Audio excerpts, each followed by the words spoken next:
All right, we are in Psalm 32. Psalm 32, we're just going to look at the first 7 verses. Today I want to talk about the joy of forgiveness, the joy of forgiveness, and what forgiveness actually looks like. Might be different than what we've been taught. Happy are those whose transgression is forgiven, whose sin is covered. Happy are those to whom the Lord imputes no iniquity, and in whose spirit there is no deceit. When I kept silent, my body wasted away through my groaning all day long. For day and night your hand was heavy upon me. My strength was dried up as by the heat of summer. Selah. Then I acknowledged my sin to you, and I did not hide my iniquity. I said, I will confess my transgressions to the Lord, and you forgave the guilt of my sin. Selah. Therefore, let all who are faithful offer prayer to you at a time of distress. The rush of mighty waters shall not reach them. You are a hiding place for me. You preserve me from trouble. You surround me with glad cries of deliverance. Selah. I want to talk about the joy of forgiveness, what that looks like, what it might be experienced as. Some people live their entire lives, and with incredible sense of guilt and shame over just who they are as a person, over their past. It's the idea that God is forever and totally disappointed in them. We've spent our entire lives, in a sense, being identified as shame and guilt and living in a very shame-based system. And most of us who grew up in church, we started our journey out with this understanding of total corruption and a sense of condemnation. And it gets worse as we age and we really start to make mistakes. It's bad enough just being born, right? But then when you start to make mistakes, like, well, you had a failed marriage, or you had an affair, or maybe you, in a moment of intense passion and rage, you abused your spouse or child. And some people live with incredible shame and guilt over something that happened to them.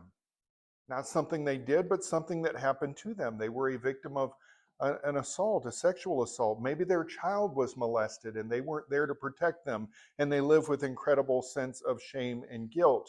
Or maybe they're battling a sense of their own sexuality and they can't tell anybody about it. They can't talk about it without this incredible sense of shame and judgment and condemnation. Or maybe they were in church and under the leadership and advice of a doctor, a physician, or whatever, they had an abortion.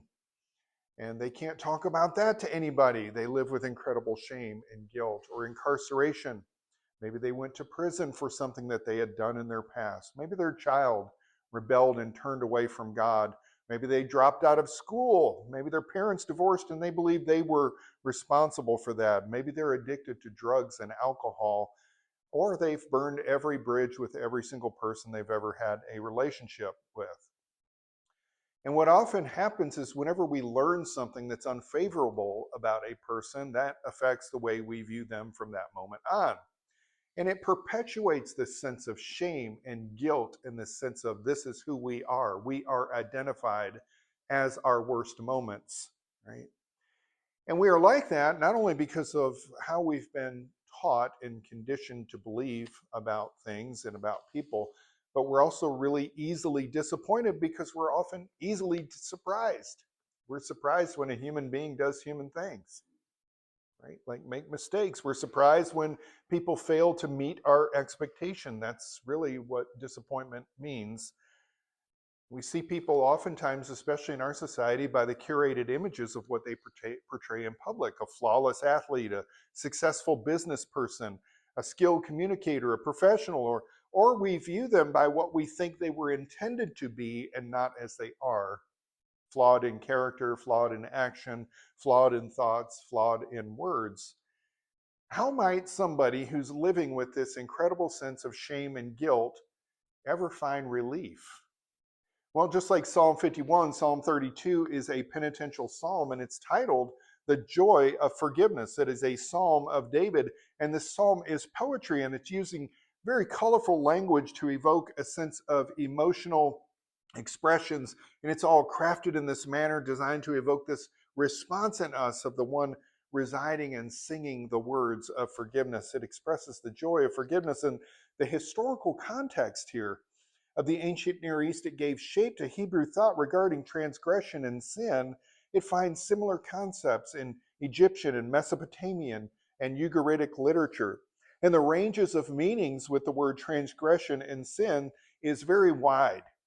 In some of the Egyptian pyramid texts, for example, sin may have been simply considered an injustice, a wicked crime, or an action.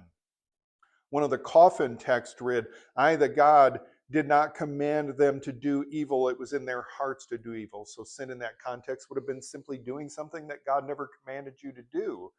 The Ban Stella, which is another ancient text, it reads, they did something without me ordering them to do so. Sin or transgression might have been reduced to something as simple as that. Sometimes it's even portrayed as just ignorance. You just didn't know any better, right? You did something and you just did not know any better. And it's simply the outworking of human nature. In the Book of the Dead, there's a line that says this, if it is the nature of a servant to commit sin, it is the nature of the Lord to be gracious. And that theme that we find there in the Book of the Dead is also present in Psalm 32. These first two verses are retrospective. David is looking back in verse number 1 and 2, and he's summarizing the freedom that he experienced after verses 3 and 5. This is his journey to freedom. And in these first two verses here, there is these series of words that David uses to describe this bitter, heavy burden. And we find these very same words echoed again in verse number 5, only they appear in reverse order in verse number 5. Transgression, iniquity, sin. In verse number 5, they appear in this order: sin, iniquity, transgression. In verse 5, they're mentioned in reverse order, and this is something known as a chiasm. This is a mirrored arrangement here, and the word order is not random at all. David is making an important observation that God has dealt with the full spectrum of David's brokenness, from his outward acts of rebellion, which is transgression, to the inward corruption. Verses 1 and 2, it begins with transgression, the outward acts of rebellion, and it ends in this subjective experience of guilt. God begins with the outward act, this transgression, the rebellion, and he moves to the inward motive, the sin, and he removes it all. Blessed is the one whose transgression, whose rebellion is forgiven, and whose sin is covered. Now, he uses two distinct words here directly related to David's experience: Pisha and Chata. And each of them receive a direct response from God. The transgression, the rebellion is forgiven. And this word requires a little bit of teasing out, because our concept of forgiveness often entails something to the effect of letting go, releasing a person from the offense. But here, the concept of forgiven means to lift. It means to carry. It means to bear. The Hebrew verb for forgiven it appears 650 times in the Hebrew Bible. And it consistently carries this thought of lifting and carrying and bearing. And when we trace its use across Scripture, we find that its meaning is teased out in a few different ways. And it draws from this deep network of meanings that goes a lot further than just to let go and to pardon. The most literal sense in which we might understand the term forgiveness, this lifting, this carrying, is what we find in Genesis chapter 7, verse 17, where the waters lifted the ark of Noah. Or in Exodus chapter 19, verse number 4, where it says, I lifted you on eagle's wings and brought you to myself. It has this sense of bearing someone up, not just carrying a burden away, but carrying a person towards safety and intimacy. And this image subtly underlines the emotional reality of Psalm number 32. God doesn't just remove our guilt, he lifts the burden. He lifts us. And the second sense in which we might understand forgiveness here in Psalm 32 is to bear guilt, or to bear iniquity, assuming responsibility. We find this very same word used in places like Leviticus chapter 10, verse 17, where the priest eats the sin offering to bear the guilt of the congregation. We find it in another very familiar passage in Isaiah chapter 53, verse 4 and in verses 11 and 12, where he has borne our griefs. He shall bear their iniquities. It has this idea of taking another wrongdoings to yourself. The language of mediation, substitution, compassion. It's not that sin is simply deleted, it's absorbed. It's carried by another.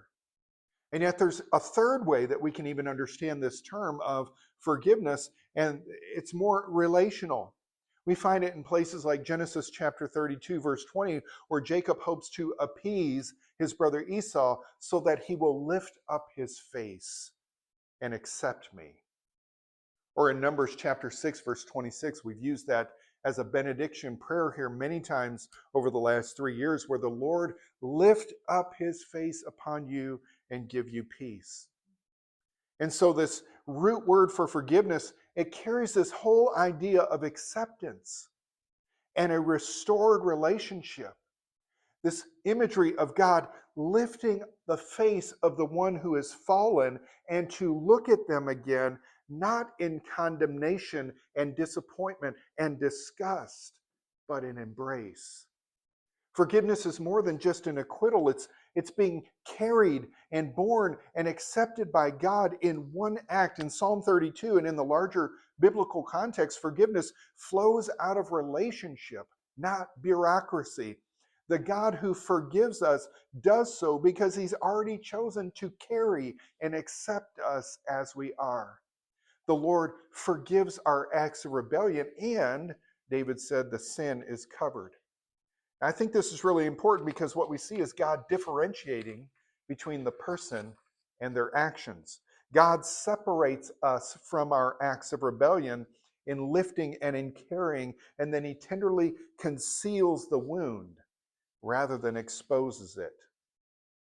Verses 3 and 5 gives us this idea, well, how did David get to this point where he experienced the blessedness of being forgiven and having his sins covered?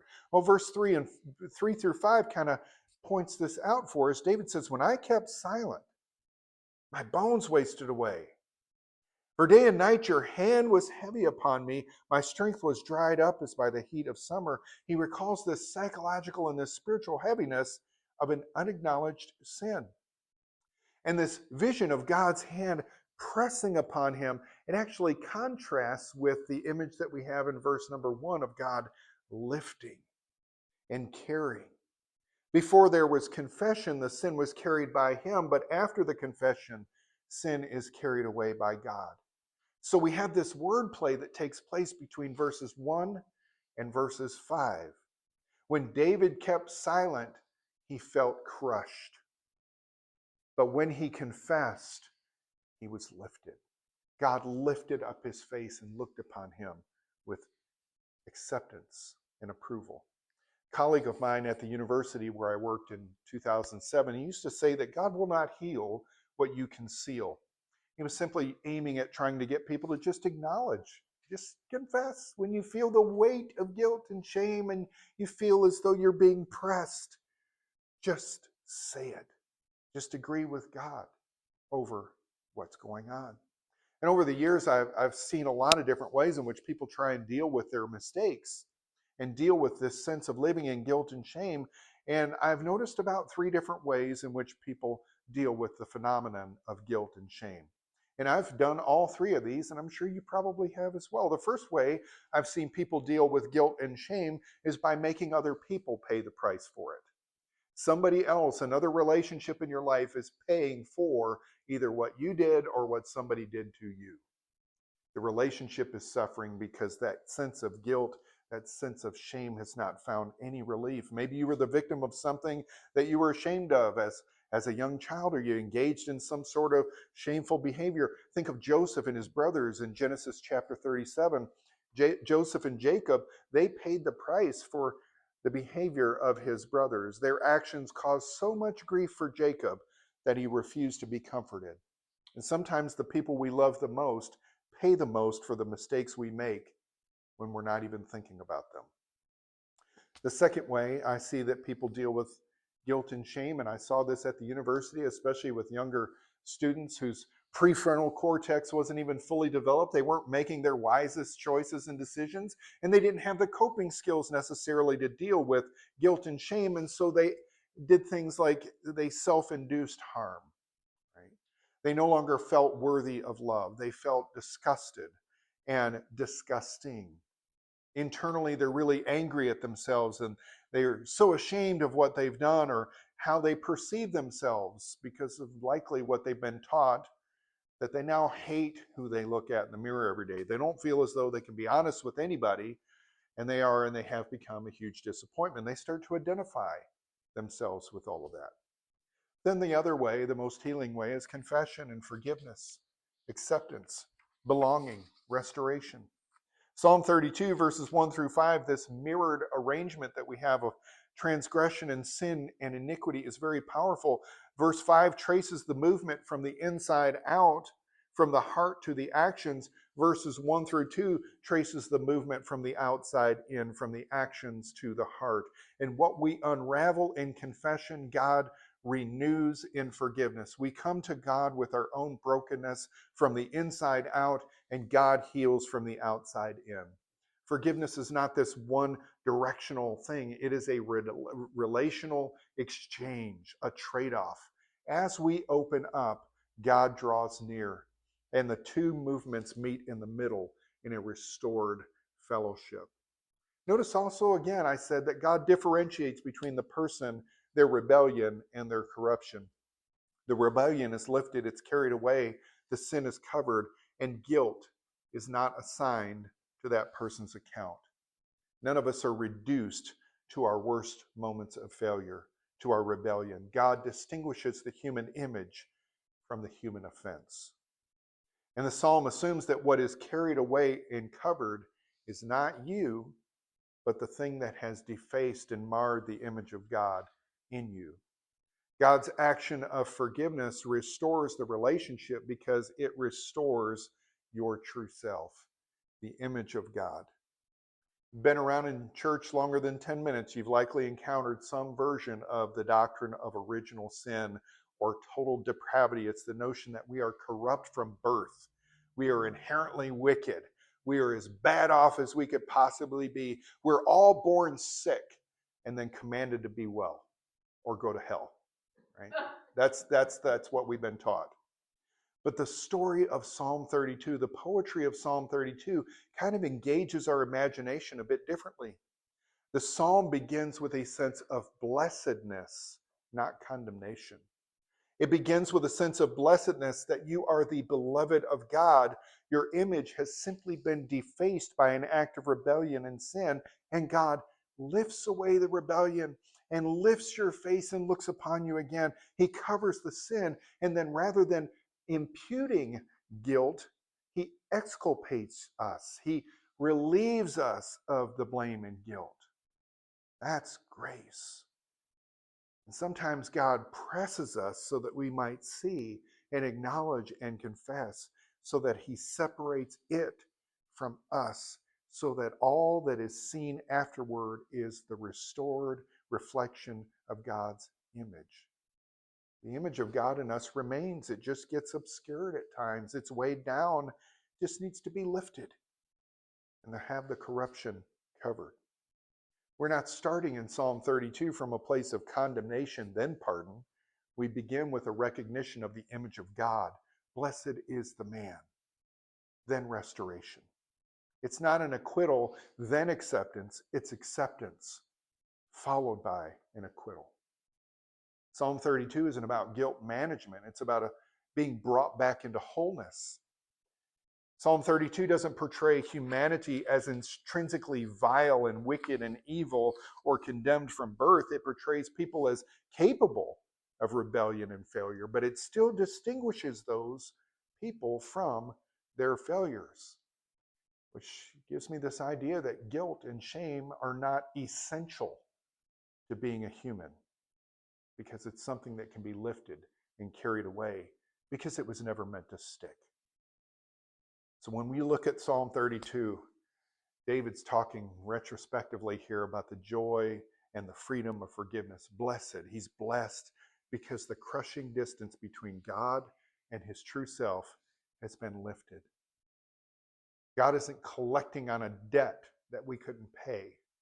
The imagery in the psalm is God carrying humanity in love, fully taking upon the human condition. It's more than God saying, I'm not going to hold this against you. Forgiveness is God saying, I'm going to carry you, all of you, from the inside out, from the outside in, all of you, and there's nothing you can do that will separate you from this embrace.